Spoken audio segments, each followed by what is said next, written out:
Assalamualaikum teman-teman. Nah, perkenalkan nama saya Putri Iswatu Hasanah, NIM T 2019-1004. Saya Rubetra Dawiyah, NIM T 2019-1009. Saya Ika Nuryasin Altari, NIM T 2019-1011. Saya Alfida Nurdayana, NIM T 2019-1044. Kami dari Prodi Pendidikan Agama Islam, Fakultas Tarbiyah dan Ilmu Keguruan, Institut Agama Islam Negeri Jember.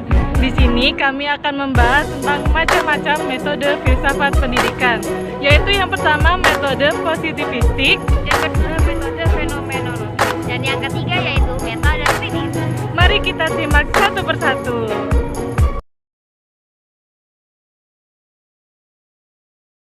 Metode yang pertama ialah metode positivistik.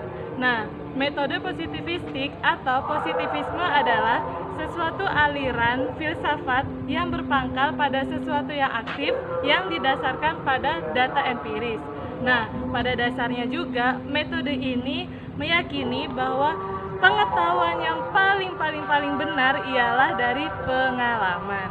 Nah, metode ini dicetuskan oleh tokoh yang bernama Auguste Comte.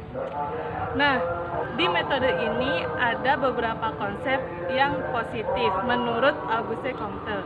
Yang pertama ialah metode yang diarahkan pada fakta-fakta.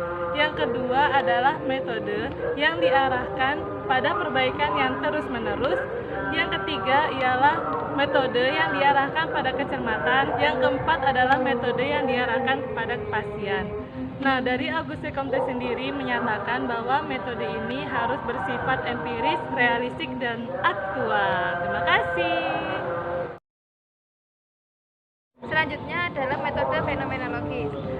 Hakikat dari metode fenomenologis ini, fenomenologi berasal dari bahasa Yunani painomenon dan logos.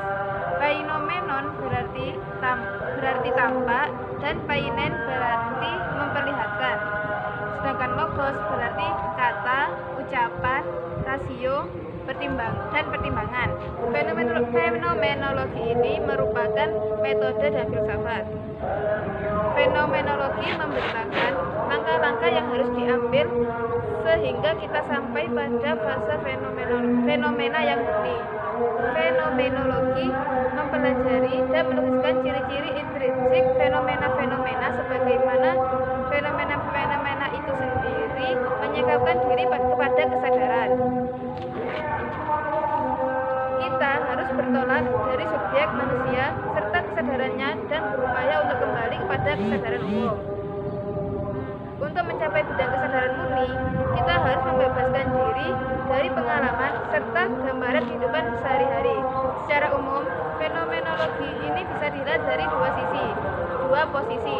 Yang pertama, fenomenologi ini merupakan reaksi terhadap dominasi positivisme, dan yang kedua, ia sebenarnya merupakan sebagai kritik terhadap pemikiran kritisme dari Immanuel Kant, terutama konsepnya tentang fenomena-fenomena.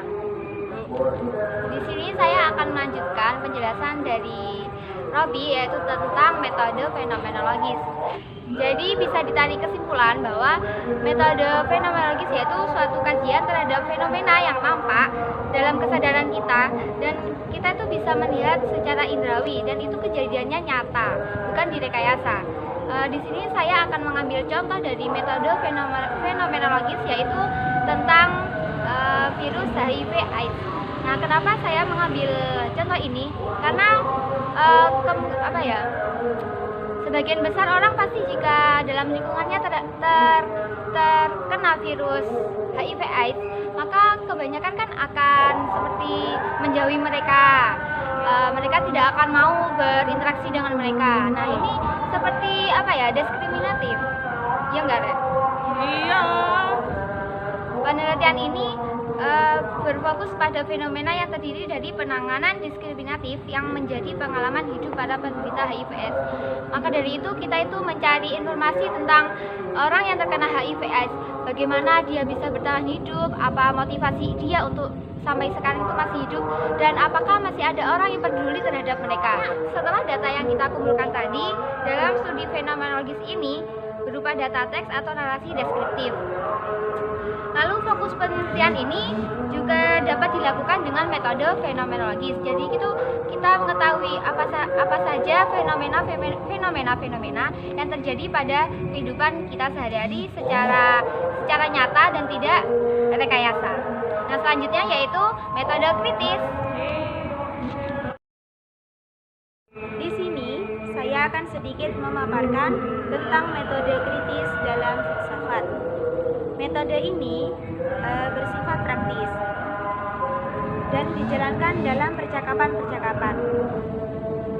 Menurut Socrates tidak menyelidiki fakta-fakta, melainkan ia menganalisis dari berbagai aturan-aturan dan pendapat dari kebanyakan orang.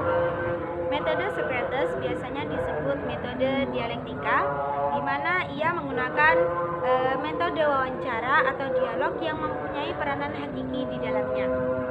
Jadi intinya dari metode kritis ini adalah setiap orang memiliki metode tertentu atau pendapat tertentu yang tidak bisa diganggu-gugat oleh seseorang karena ia memiliki keyakinan dalam dirinya.